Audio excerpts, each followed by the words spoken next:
I woke up one in the middle of the night, and I'm like, man, wouldn't it be cool to have like 10 guys come like out here to Southern Utah, and we'll just have a man's weekend. And you and I have done that with some of the guys, right? Yeah, absolutely.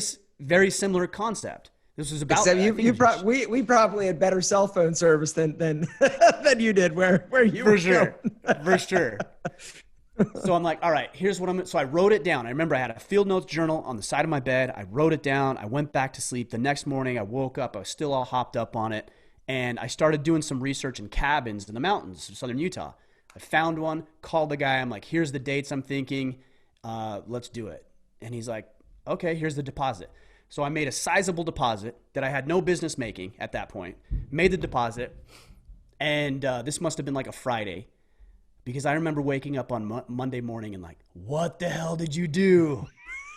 You don't know what this event's going to be. Did you tell your wife? Did your wife know? Did your wife know what you were doing? She knew. She knew. I told her. I've always been forthright with her. Okay, and she's always believed in me. Bless her heart. For better or worse. But yeah, so here's the bad side of this. I promoted this event for, it must have been 4 to 6 months or so. I call the guy up. We're like 2 weeks away from the event. I call the guy up and I'm like, hey, we don't have a single person signed up for this event. And he's like, what do you mean? I'm like, nobody.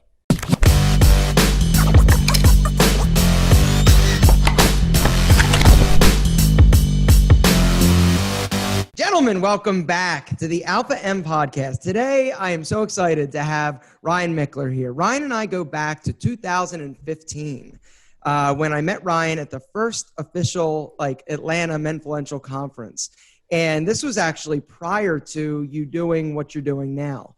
And since then, I've gotten to know Ryan a lot better. Ryan has been a speaker at the conference quite a few times. Every time he gets up and tells his story, there's not a dry eye in the place, because it's a very emotional and a very powerful sort of message. And your story I absolutely love. But before we get into that, Ryan, just want to give the audience a little bit more information about you. Ryan Michler, husband, father, badass podcaster that's talked to all sorts of amazingly badass dudes, which we'll get into a little bit later. You're also the founder of Order of Man. You've got the Iron Council. You have 168,000 subscribers on YouTube, and basically you're just kicking ass. Not to mention one more thing, let's throw something else in there. Keep going. The author of Sovereignty. Hold on, I thought I could remember it. It's The Battle of the Hearts and Minds of Men, right? How'd I do? That you did excellent. That was amazing. Pretty good. Amazing. I only had to glance at the title of the book. So here's the deal, Ryan. Your story is so amazing. I would really love to sort of get your story. Like, tell us a little bit about how you went from, you're a war veteran from Iraq. You were in Iraq. You're a war veteran. Right. You're a financial advisor and financial planner, advisor, right? Similar. Yeah. Financial advisor is the term I use, but yeah, very similar.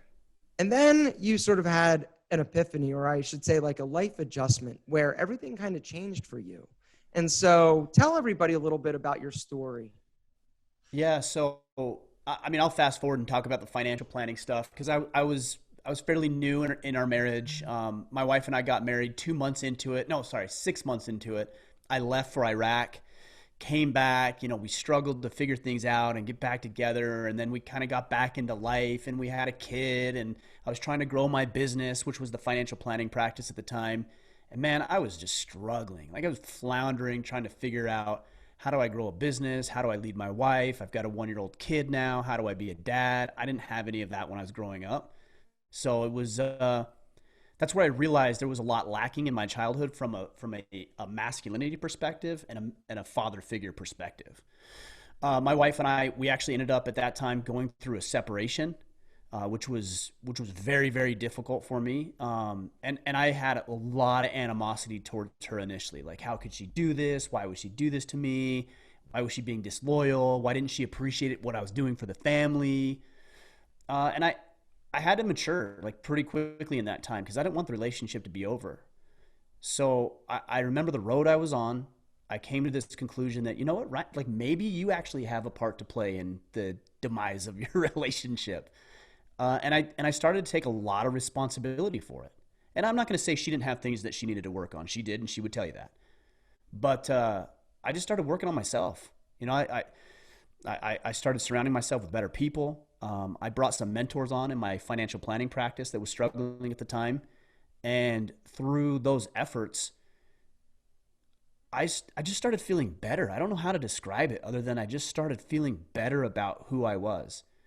And that, when you start to work on your inside, which is what I did, that became noticeable to her, and I became more attractive to her naturally, right?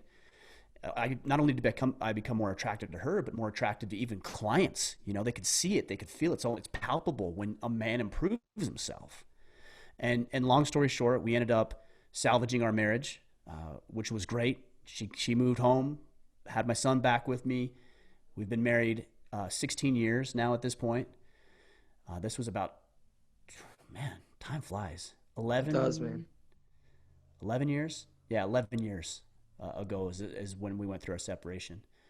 Now I'm going to fast forward a little bit. I'm doing the financial planning thing, and it's going well, and I've built a business, and I'm having success, and I just got bored. Like I just kind of felt like, I don't want to say dead inside, but I just felt I felt like everything was monotonous and just gray. My clients would call me, and I'm like, ugh, I don't want to deal with this. Yeah.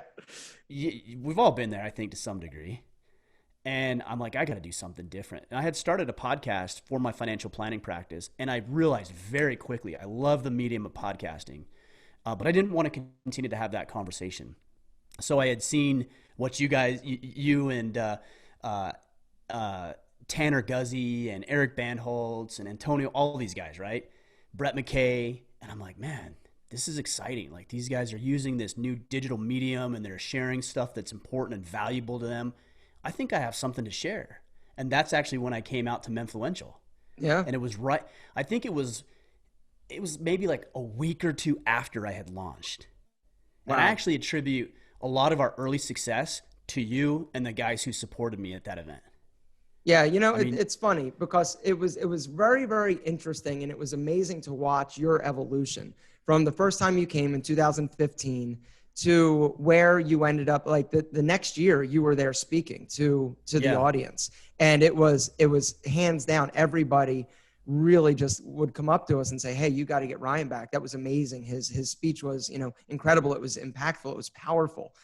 And I think there was a lot of similarities in the sense of the reason why we started that conference was really just to connect with other guys that were sort of just wanting to be better and just connect with them. And I think that was something that for me, I know it was so lonely being an entrepreneur online, and I didn't have the same goals, the same mindset as a lot of people that I was surrounding myself with at that time.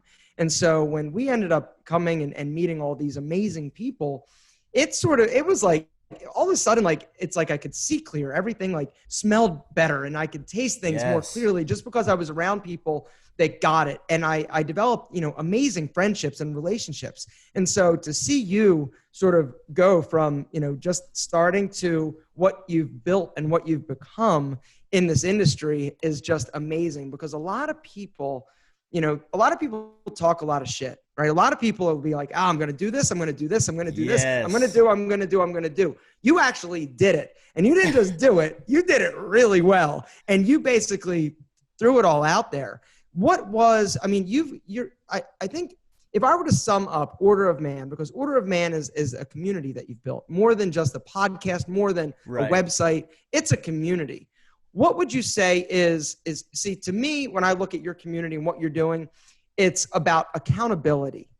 That is probably, I would say, the word that sort of, when I look at all of the things that you're doing, it's about accountability, and it's about betterment, and being a man. And so why did you feel that there was such a need for this sort of platform and this advice I don't know that it's advice, or would you say it's more of just you're a resource that is helping to connect the dots for men? I think that's a good way to look at it, is the resource. If we can have conversations, if we can put programs out there, make courses available, set up pockets and memberships for guys to get together, and I can facilitate that, that's what I look at it as my job. The reason I did it is and I go back to that separation, man. When my wife left that night, that evening, and I came back the next day to try to salvage that, and she's like, no, I'm out of here. It's too late. I had nobody, literally nobody. My mom. Like, that's all I could turn to. And you know what? That was my own doing. Because when I got married, I forsaked all of my friends. I let go of all my hobbies and my activities and my interests, and it was all dedicated to her. And I wrapped up my identity in almost, it sounds really strange, but in being her husband. And that was a pitfall for me because I let everything else go.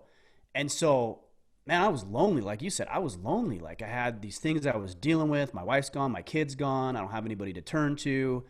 And I realized through that growth and through bringing mentors on and trying to find new friends and develop those relationships, that was the missing piece.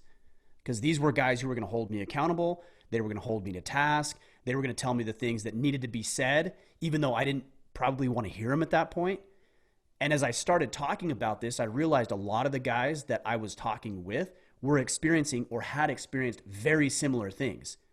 And now, doing this over 5 years now, looking and hearing what these guys are going through, they're saying the same thing that I said when I went through that separation with my wife. It's powerful. Lost. It is. I wish I could say, look, we've done some things right. I feel like I've got an important message. I feel like I can communicate it well. Those are the things that I have going for me in my favor. But I also feel a large percentage of it was we just hit on a message that was relevant and pertinent. And then even more as we continue to go and we see civil unrest and we see a lot of weird things happening in society, it just becomes more and more relevant.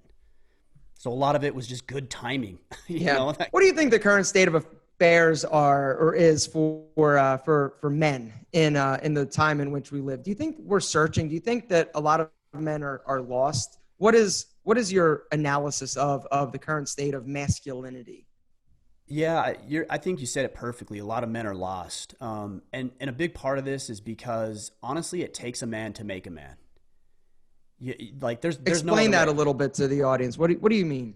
So people ask me, like, okay, well, what does it mean to be a man? And occasionally they'll say, well, what gives you the right to talk about what that means? Yeah, on social media. We're going to get to that in a second. Yeah. We'll get to that. So I'm sure we'll get right. to that. You don't just become a man. All right, we've got a bunch of adult males running around. And so some people will say, well, biology makes you a man. No, that's a prerequisite, certainly.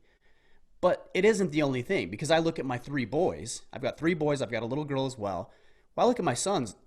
They've got the biology. They're male, but they're not men. We don't even expect them to be, right? So it's something more. There's accountability, there's responsibility, there's ownership, there's maturity, there's service to other people. These are all components of what it actually means to be a man. And so it has little to do with age and more to do with a male's ability to step into these callings. So when I say it takes a man to make a man, you don't just figure this stuff out on your own. It's like Lord of the Flies, right? Like these kids, and we're seeing that actually play out in real life right now. Lord of the Flies, we're seeing a grown males acting like little boys. No responsibility, no accountability, ultra violent. They can't rein it in, no level of maturity. Because nobody showed them how to be a man. And so that's the current state of affairs. And guess what? It's only going to get worse. We hear a lot about the fatherless generation, right? There's more and more children who are being born out of wedlock, who don't have dad around for whatever reason. And we think that somehow society is just going to get better because dad is not around. No, it's actually going to get a whole lot worse until we as men learn first how to be men and how to turn around and help the youth become men. You talk a little bit about stepping up fully as a man, right? It's one of the things that you say. What does that mean? Well, it says it on my hat right here. The focus is kind of weird, but I talk about the core tenets of masculinity as being a protector, a provider, and a presider.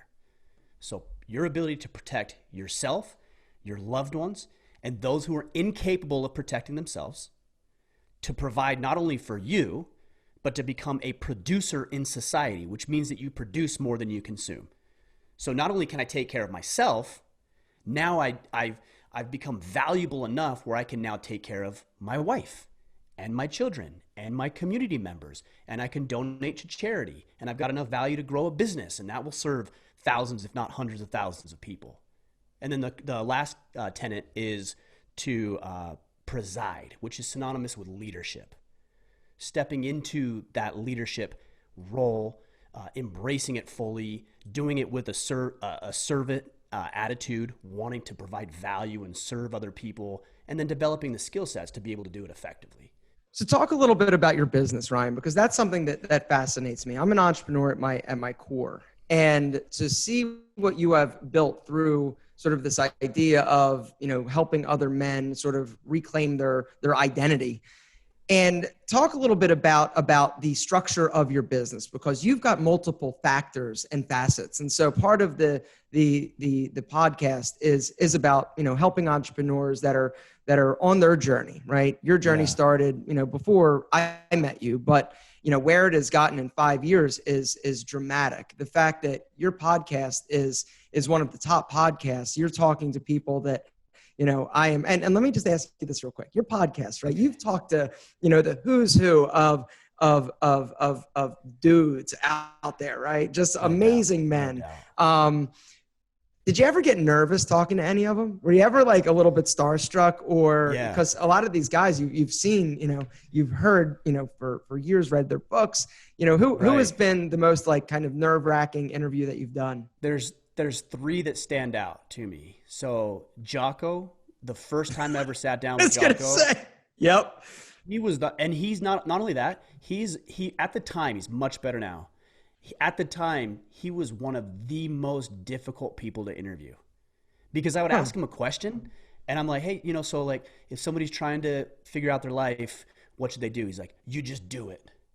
And I'm like, okay, great. Next question. Do you care to elaborate? And he's like, no, you just do it. I'm like, oh my goodness, this is going to be rough. And I had a whole level of respect for him and everything else. So he was tough. Yeah. Then David Goggins was tough. And I actually met with David Goggins in person. So I saw that. Yep. In Las Vegas. Just an incredible human being, very friendly, very gracious, invited me into his hotel room. His wife was there. She was not, just a wonderful human being. But man, I had played him up like he was something that just was untouchable. So that was tough. I did that one to myself. And this one's very interesting. Ted Nugent was tough, because he is regardless of what you feel about Ted Nugent, larger than life, will dominate any conversation, can very easily go completely off the rails. I knew all this going into it. Smart guy too. Smart, very intelligent. Yeah. Most people don't know that. They think he's kind of an idiot and he's just crazy. He's very hyper intelligent. That's it. And that's, absolutely. Yeah. And so those three, if there was a podcast, before we get into your business, if there was one podcast that you would say, if our audience wanted to go and sort of get immersed in your or introduced to sort of your style and the conversations that you're having, is there one podcast specifically that you would say really best represents what you're doing, what you're talking about, and sort of the essence of Order of Man? I don't know if there's just one that's like, this is what we do, but I think in any of the conversations that you hear, we do 3 podcasts a week. So I would say it'd be either one of our interview shows or my Friday show, which is me just riffing. The Friday show is a monologue show, so I'm just riffing on whatever topic might be relevant at the time. I just had a conversation a couple of weeks ago with Andy Frisilla. I don't know if you're familiar with him, but man, him and I was in St. Louis and sat down with him, and him and I just had an incredible conversation. So if you want to go back and listen to an interview, that one was a couple of weeks ago, and it was very, very powerful. All right, Ryan. So you have built a very successful business from this passion and from this I don't know. Would you say it's a calling at this point? I mean, it obviously that's the right word. Okay. Yeah, I don't talk too much about like the spiritual component of my life. I am spiritual. I'm religious. I don't talk about it that much for a reason, and we can get into that if you want. But yeah, I'm called. I'm compelled to do this. There's a reason I'm doing this, and everything in my life has led me to this point. Okay, so talk a little bit about how you take something that you're called to do, or something that you have a passion, and build this wildly successful sort of empire, I'll call it, just because you've got so many different facets to your business. But if you could sort of talk a little bit about, what is the structure of your businesses in terms of where do you make your revenue and how do you support yourself, your family, your community, and have the ability to donate to charity? Sure. Yeah. Well, I'll go back to what you said about calling. I didn't know it was a calling when I started. And I think aspiring entrepreneurs need to know that, because sometimes we tend to believe that if it's meant to be, then everything's just going to miraculously open up for us and all the opportunities are going to present themselves and it's just going to be amazing. And it wasn't like that when I started. I had a lot of early success, yes, but I didn't know how impactful and meaningful this work would be. I was just interested in it. That's it. I was like, that sounds interesting. I'm going to take one step into that. And I took one step, and then the next step, and I came to Menfluential, right? And then the next step was launch the podcast. And then the next step was do this. And so I just did it in steps, not really knowing that this was a calling. But I feel like as much as I feel called to do the work, I also created it. Like I created something that I like, something that I needed, and something that I wanted. So I think we need to understand that as entrepreneurs. As far as the revenue model, initially I was going to start with advertising, similar to what Brett McKay with Art of Manliness was doing at the time. And I realized he's way better at that than me. He's way out ahead of the game. The guy is just extremely intelligent and does it completely different. And no knock on what he's doing because it's wonderful. I just wasn't interested in doing that route.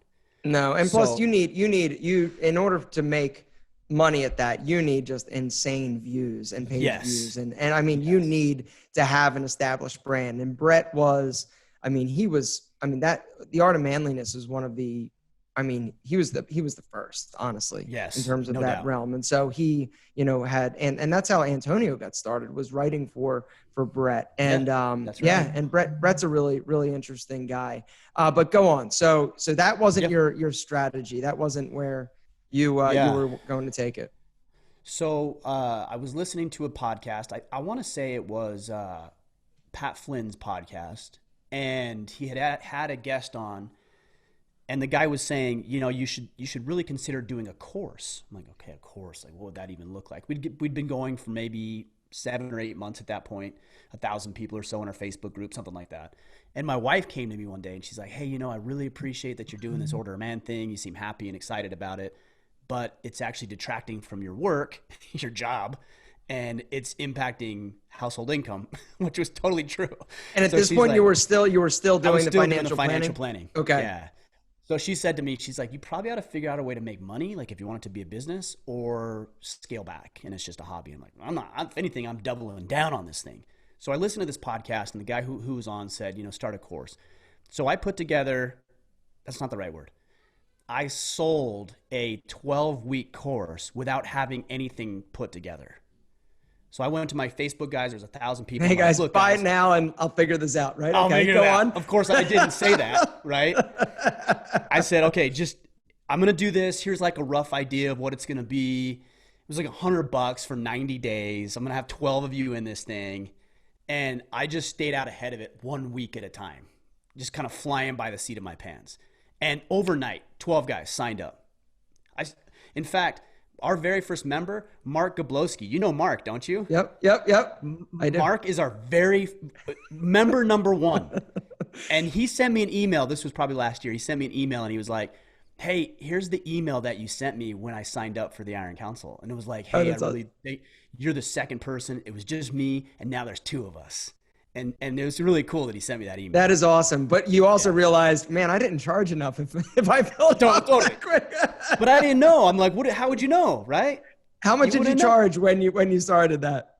How much was $100? How much was $100? Okay. Yeah. So you made $1,200 for a 12-week course. Was that what it was? Yep. 12 weeks. Okay. And the thing that I learned, obviously I didn't make any money doing it, but the thing that I learned was, you can make money doing this. And that was the trigger for me. And I have no qualms and I make no apologies about this being a business and it being very lucrative while simultaneously providing an immense value to the people I'm trying to serve. No problem with that whatsoever. Entrepreneurs need to wrap their heads around that. That is something that a lot of people I mean, it's almost, there's certain people that when you hear the word profit, they think it's a dirty word. And if that is you, Yes. you have no business being in business, because it's not. You can still, you make money, and there's nothing wrong with making money as long as you're not, selling out or doing it in a manner that is shady. But anyway, Right. so go on. So the first sort of So we iteration, get, 12 members, 12 weeks. So I call it the Iron Council. I'm like, all right, it's called the Iron Council. We get 60 days into it. The guys are like, hey, this program's awesome. What's next? I'm like, I don't know. I didn't even know you guys were going to finish this with me. I have no idea what's next. And I'm like, all right, well, here's what we'll do. We'll just open this up. We'll just like permanently open this up, and we'll just have guys come in when they want to come in. They can leave when they want to leave, and we'll just continue to do topics. And we opened it up, and this was, I think, January of 2016. So I had been doing this for about, I started in March. So, 8-9 months or so. And we got up to 80 members, like almost overnight, like super quick. And within 6 months, I'm like, okay, I'm out of the financial planning business. Eventually went on to sell that business. And there's been a lot of iterations, but our primary model of revenue is from the Iron Council. Now we're up just over 700 members of the Iron Council at this point. Wow. Then along the way, we brought on other things like merchandise, and we started doing live events because I woke up one morning. This is a good story right here.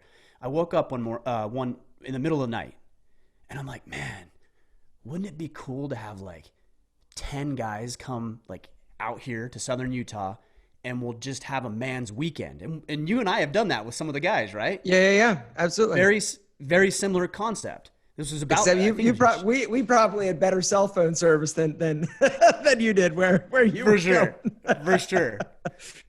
So I'm like, all right, here's what so I wrote it down. I remember I had a field notes journal on the side of my bed. I wrote it down. I went back to sleep. The next morning I woke up. I was still all hopped up on it.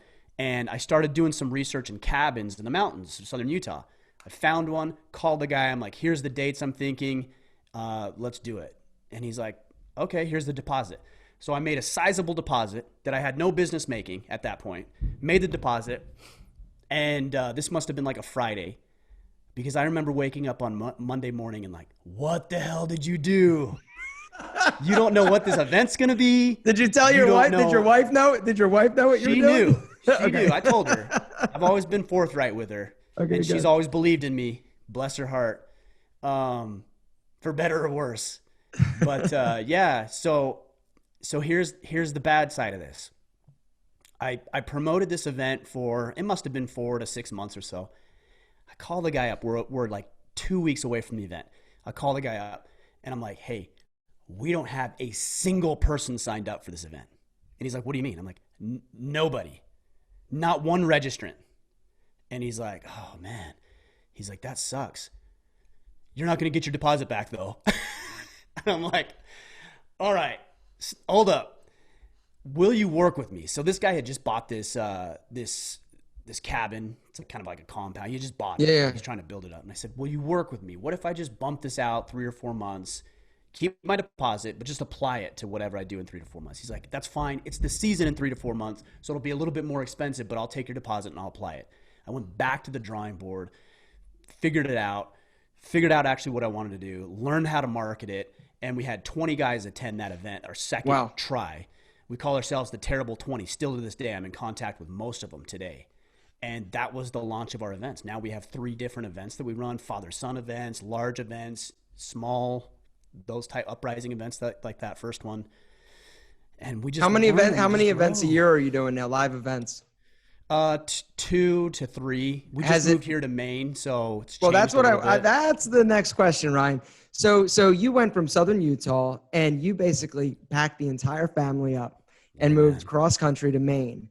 And it's almost like this when I saw, because you had posted about this on social media, and I was so excited and happy for you, because it was like you had the barn, you had the house, you had the property, and it just was like it all sort of just like kind of came together.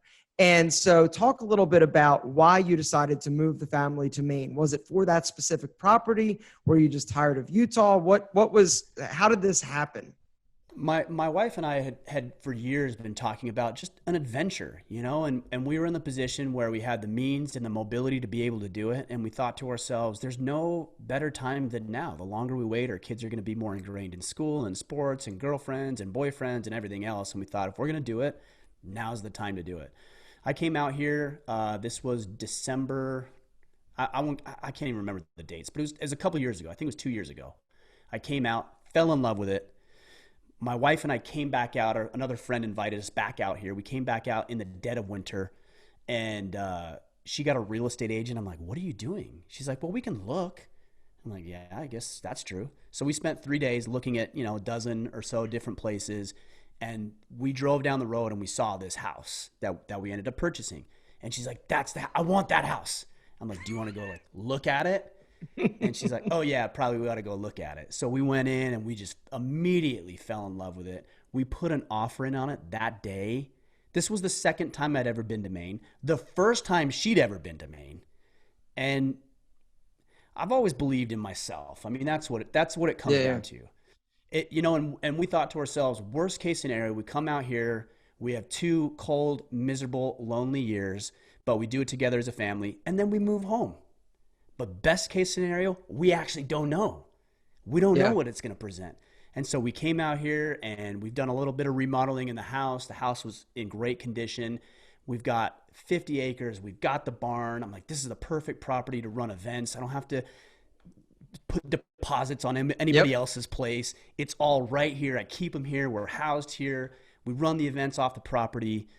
Man, it's amazing. And I wouldn't have known if I would have been too scared and here's what I hear from a lot of people. Oh, well, I really wish I could do that, but I'm like, you don't think I had those reasons? Like, my wife and I bought her grandfather's home, the home that we were married at, the home her brother was married at, the home her parents were married at. My kids were ingrained in school. My wife's only lived in that valley. I had friends. I mean, we had all those excuses too. Mm-hmm. And yet we sacrificed those to see what was possible. What was the scariest decision that you've had to make over the past, I would say, 5 years since you've started this whole, journey? Selling my financial planning practice was rough because I liked the business. I took an immense value and pride in what I was doing for my clients. And I also had residual income. Mm-hmm. When I sold it, I had not yet replaced my income with this business, and I walked away from multiple 6 figures of residual income that I didn't have to work for anymore. Like, it was just coming in, and I sold it away to somebody, to a close friend of mine I had a lot of confidence in. That was scary as hell, man. Because what is the worst decision that you've made in terms of, you've made some good ones, but you've also made some bad ones. What would you say has been one of the mistakes that you've made along this journey the past 5 years? I wouldn't say reckless. I wouldn't say that because I am calculated, but I am somebody who is just do it and then you'll figure it out along the way. So I've paid a lot of tuition by doing that. I'm the same exact way. Yeah. Unfortunately, I don't learn from other people's mistakes. I've got to get in there and screw it up myself. Right. For sure. But you know what? But that's the right word, is tuition, because it is an investment and you don't have to make the tuition payments. Like, I'm not saying you have to do it, but it is part of the deal. And I've bought shirts that I can't sell, and I put deposits on events and venues that I end up pulling the plug or we can't get anybody to come to. I invest in equipment probably a little sooner than I should have invested. So I've paid a lot financially for those decisions, but I can't say that I've paid a lot for them because what I've received and what I've earned far surpasses anything that any tuition payment I've ever paid. Absolutely. So wrapping up here, Ryan, I just have a few more questions for you. Somebody's out there listening to this. They're feeling a little bit, maybe melancholy, a little bit stuck. Maybe they're feeling like they're missing something. What is a step, an actionable step that somebody can take in order to sort of find and pivot and find sort of maybe a new direction or maybe level up their ability to be more of a man in their community, their relationship? What is an actionable step that somebody can take? I'll tell you, the best thing that anybody can do is to incorporate a daily strategy session with themselves. So every single morning, mine's over there. I've got a planner that I use. And every single morning, I have a list of everything that needs to get done for the day, what the priorities are. So that's all my task list. I have a list of my non-negotiables, the things that get done without fail every single day. I've got people that I'm going to call. I coordinate that with my calendar, so I know exactly when I'm going to call these individuals. I know exactly how I'm going to follow up and who I'm going to follow up with. And I have a very deliberate and intentional schedule every single day. And then I have a process for reviewing that at the end of the day. What did you get done? What didn't you get done? And what are you going to do tomorrow? So you start planning tomorrow, today. If you string enough of those days together like that, it would not be possible for you not to succeed. You will succeed if you string intentionality with a system. It's going to happen. Inevitably, it's going to happen. What about an entrepreneur? Somebody out there who is thinking about starting a business, maybe has started a business. What is your number one or two or whatever it may be piece of business advice for somebody who is starting a business? What would you tell them?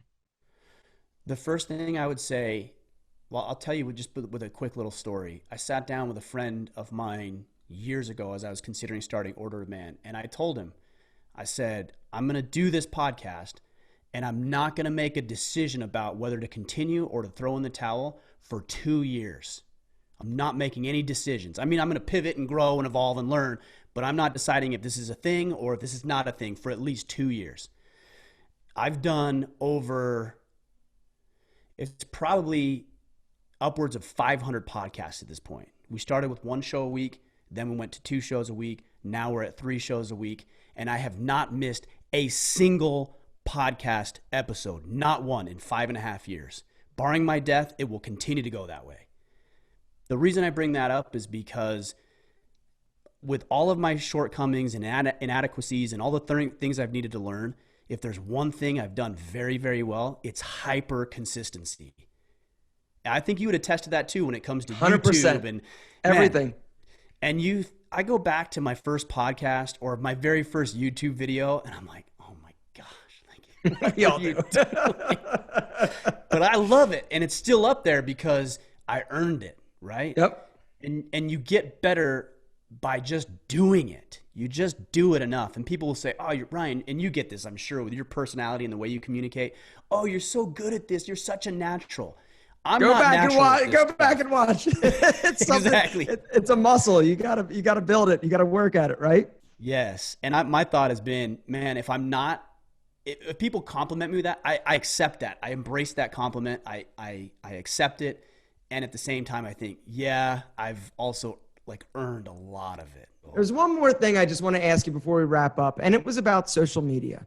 One of the things that I notice about you as opposed to most people is that you are super engaged with I wouldn't say super engaged, but you routinely will respond to negative criticism, and you do it publicly. And so why do you feel that it's a good idea to acknowledge and give a platform to the people that are saying things that are against your calling, if it would be? One thing I will say that I make sure that I do is when I share that, maybe I take a screenshot. I think this is probably what you're referring to, a screenshot of somebody, something said. Yep. Is one thing I do is I cross their name out because it's not about that person individually. And my job, I'm not calling that person out and I'm not sending my people after that person. Mm-hmm. That's not the point of that for me. Yeah. And so people will say that. Why do you just ignore the hate? Guys, it's not for that person. I don't do it for that person.